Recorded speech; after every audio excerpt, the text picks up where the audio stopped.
Hello, and welcome to South Asia Diary with me, Mariam Wardak. Our cover story tonight is from Sri Lanka. The country is in the middle of the biggest economic crisis in decades. Prices for essentials are going through the roof. There are power cuts that last over 10 hours. The polity has been overhauled, and the people have taken to the streets. In tonight's episode, we'll tell you what is happening in Sri Lanka and what led to it. Also on the show,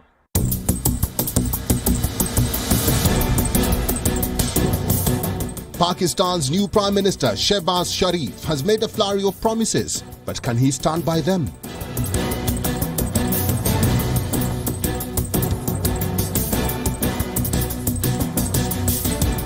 Bangladesh's garment export business feel the chills of the Russia-Ukraine war.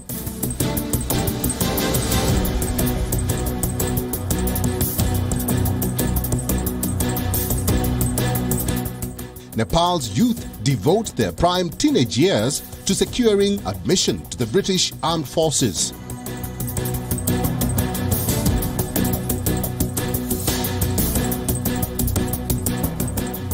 The last hand weavers from India's Varanasi city toil to preserve the Varanasi handloom.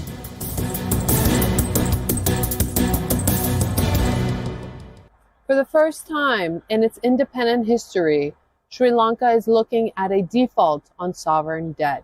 The government said that they will not be paying foreign creditors. Defaulting is no small word.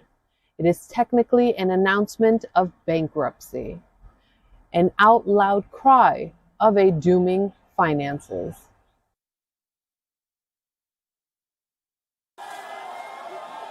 Sri Lanka is in the middle of a deep financial crisis, the worst ever since its independence. The country's foreign reserves have plunged by over 70%. In the last 2 years alone, the currency has weakened drastically. There are regular blackouts, scarcity of food and medicines. Fuel is being rationed. The government has announced a debt default, and trading on the country's stock exchange has been suspended temporarily. The situation in the island nation is worsening with each passing day. With anger and frustration among the people rising, their helplessness is leading them to the streets. What they demand is the resignation of the Rajapaksas, among the biggest families in the country, and the current leaders. For years and years, the Rajapaksa government has been taking money from us and really stealing from us, and we are sick and tired of this tyranny because this is there's so much nepotism here. The Prime Minister and President are brothers, and we really want them to go away from here because when they are here, most of us don't see any prosper for our nation, because as long as they're here, they won't be able to fix our economy, because they don't want to fix our economy.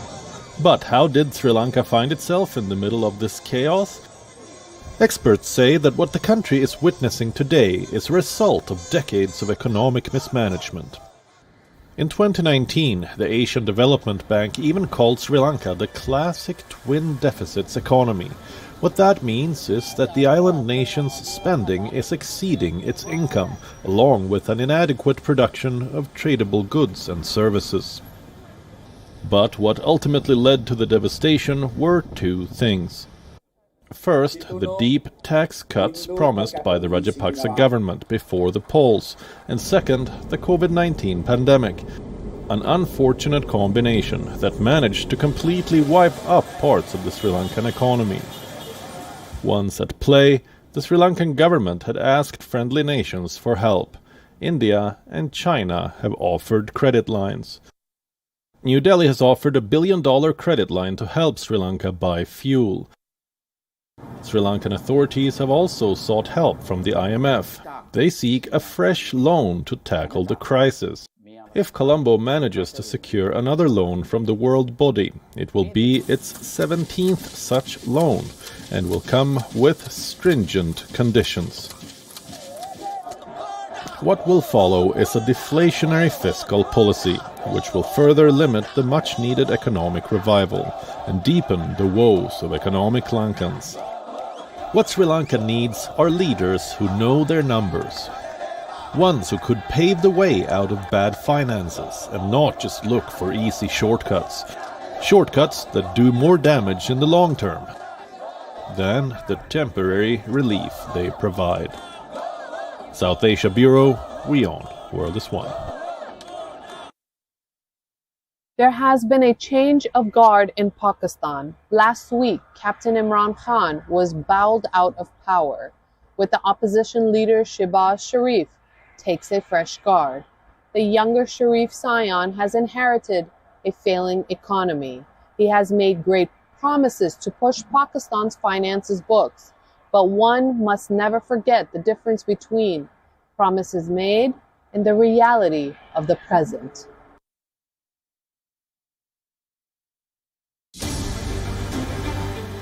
After a week of intense politics and drama that could have given even the highest grossing soap operas a run for their money, a sense of stability has finally returned to Islamabad.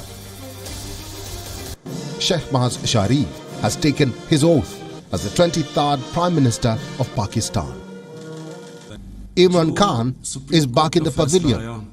Shehbaz Sharif is now on the defense, and just like a game of cricket, the teams have switched sides, but the pitch remains the same. The playing area we are talking about here is Pakistan's economy, which by any definition is in dire shape.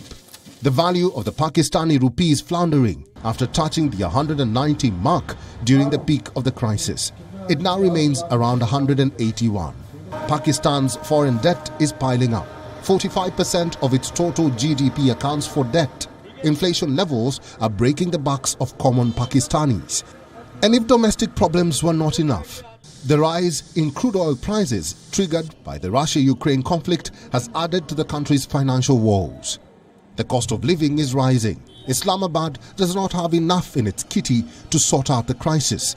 But as the tradition there goes, a new government charged with short-term solutions has decided not to roll back billions of dollars in fuel subsidies, despite the strain on public funds. The Sharif government fears backlash if it were to raise fuel prices just days after taking power. 21 रुपए और 50 रुपए ये बढ़ा रहे थे. The Oil and Gas Authority were to raise 21 rupees and 50 rupees per litre. People would have cursed the new government just 3 days into office if this mountain of a price hike descended upon them. People don't know what tricks the previous government has played with the price. So I have rejected this fuel hike of 21 rupees and 50 rupees.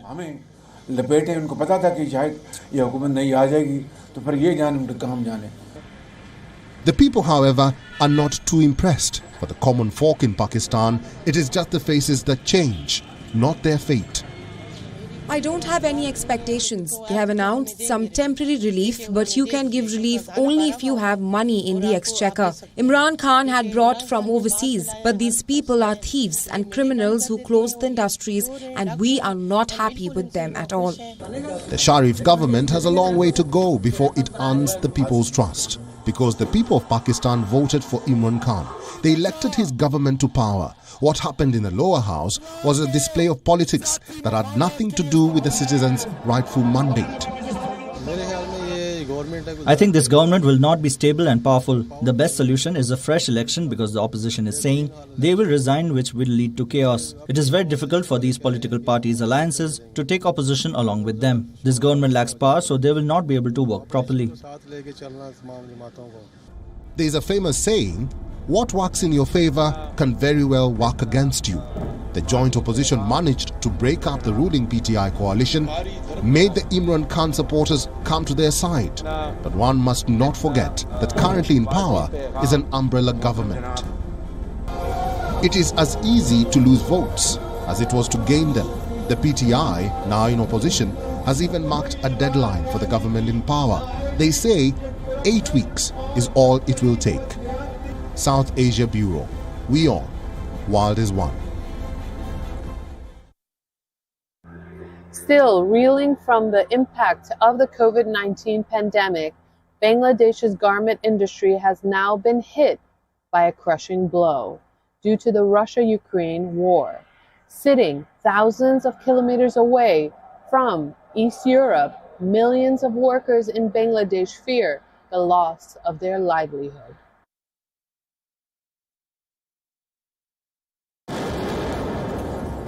The Russia-Ukraine war has once again battered the world economy, which had just started to recover from the stress of the coronavirus pandemic. Chills of the conflict are being felt across the globe. To countries thousands of miles away from Eastern Europe, having no part to play in the ongoing battle. One such nation is Bangladesh. It is among the biggest garment exporters of the world. Factories in Bangladesh manufacture clothes for leading fast fashion brands. H&M, Zara, Nike, Tommy Hilfiger, you name it, and their manufacturing can be traced back to the South Asian nation. Livelihood of millions of people depend directly on garment export, which is also among the major contributors to Dhaka's economy.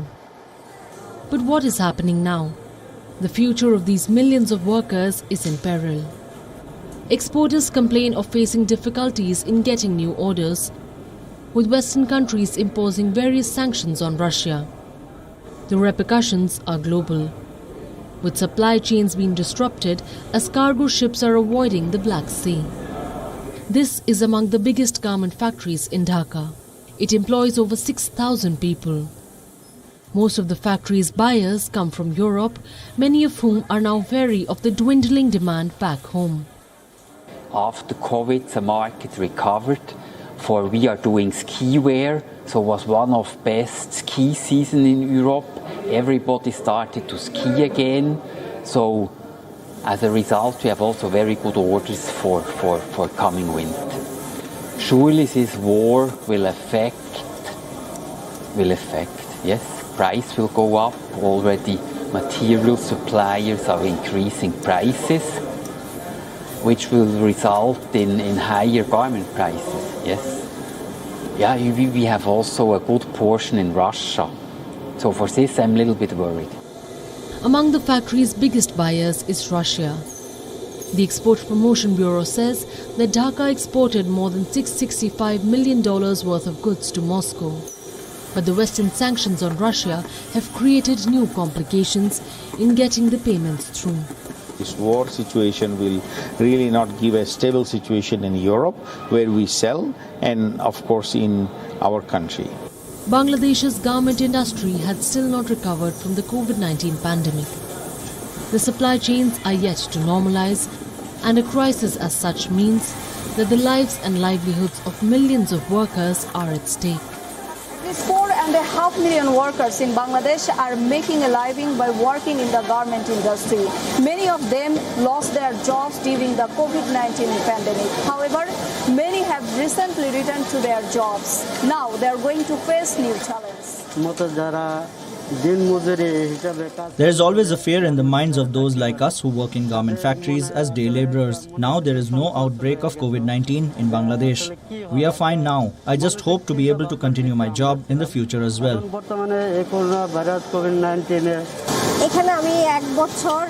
Here I have been working for 1 year and 3 months. I have to support my family by working here. Amidst the shadows of uncertainties, the Bangladesh's exporters are forced to hunt for other global markets. But that surely can't happen overnight. And for now, the only hope is that the conflict in Ukraine ends sooner than later. Bangladesh has been trying to capture the African market for garment exports for the last several years. However, the big question is how the traders will find an alternative market by overcoming the current challenge. This is Lakmina Jasmine Shoma for WION at Savar in Dhaka. Weaving is among the oldest known traditions in India. Each state in the culturally diverse nation is known for its handloom. One of them is Uttar Pradesh. In Varanasi city, artisans are toiling hard to keep the rich tradition of silken Banarasi weave going.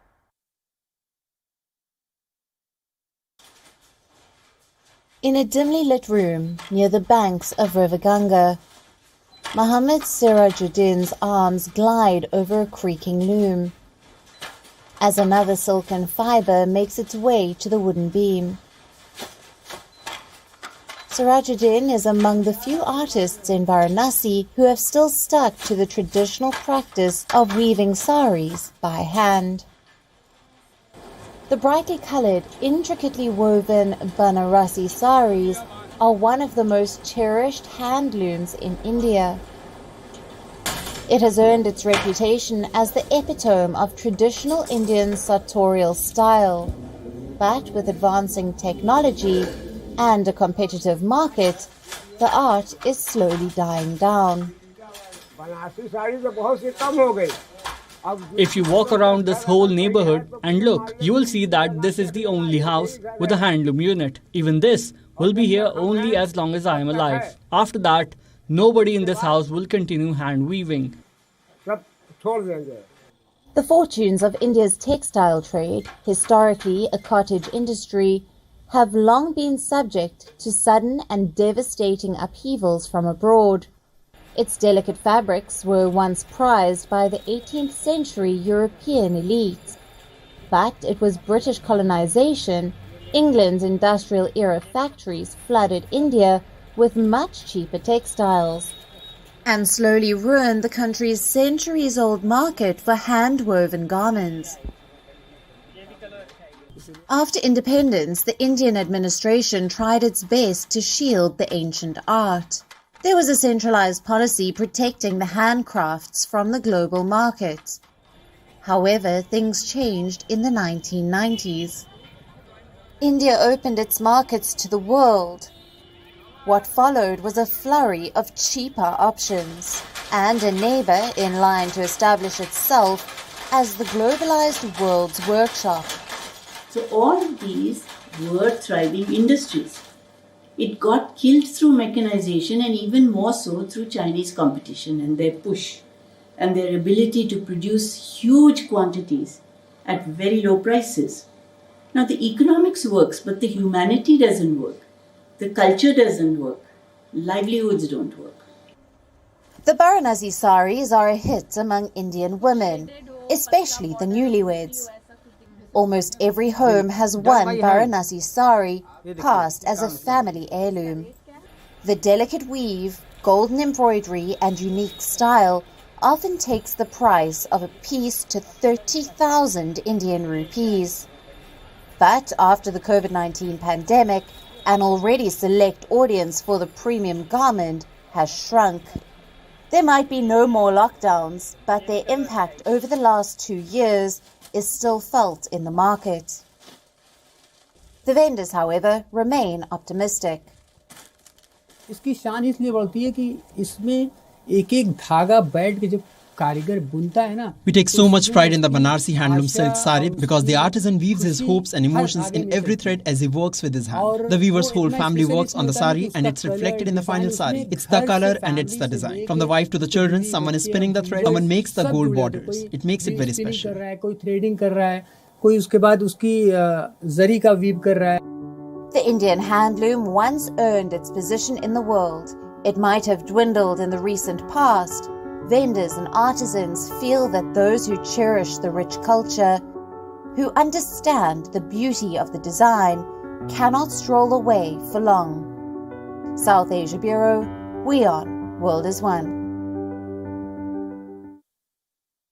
Serving in the British Army is a dream for many young Nepalis.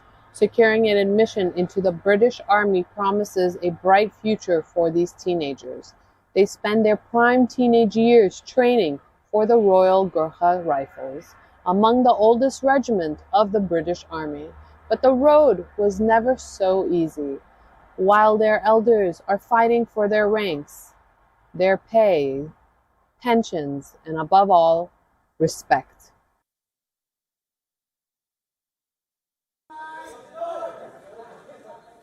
Meet these young Nepalis. They come to this field every day, even before the world rises from its sleep.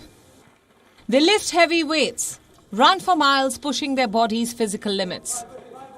And once that is done, they sit for hours of maths and English classes. The reason? Admission into the British Defence Forces. They aim to be a part of the Royal Gurkha Regiment. Every year, the British Army holds a rigorous recruitment process. This year's process is set to begin in May, when thousands of teens will be tested based on their physical fitness and education.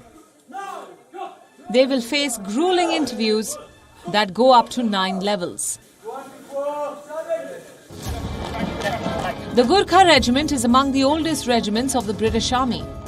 Its history dates back to more than 200 years. They had served the monarchy when it ruled over South Asia, and their valour was as such that Britain retained some of the Gurkha Regiment under the crown, even after the empire left South Asia. For the young Nepalis, getting an entry to the British Army means a lot more than it meets our eye. They spend precious teenage years undergoing rigorous training. They sweat it out in the field when their friends are busy preparing for university. Serving a foreign army is a lucrative employment opportunity. It provides families with an unmatched social standing and a future better than the one at home.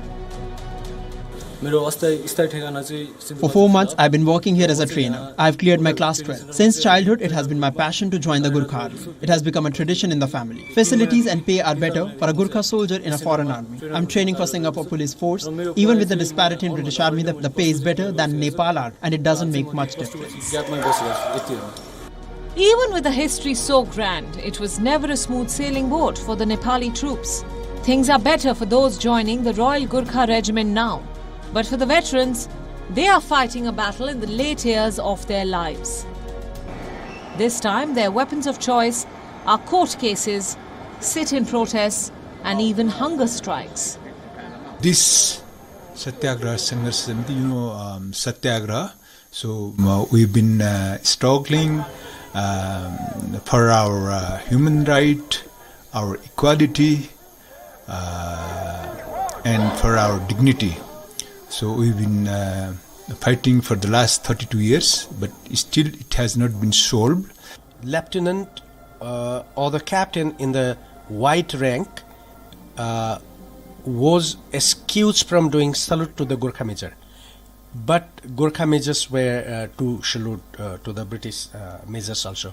I mean, this is inhuman kind of discrimination, racial discrimination, financial discrimination, and all kinds of discriminations, including a lot of exploitations was there.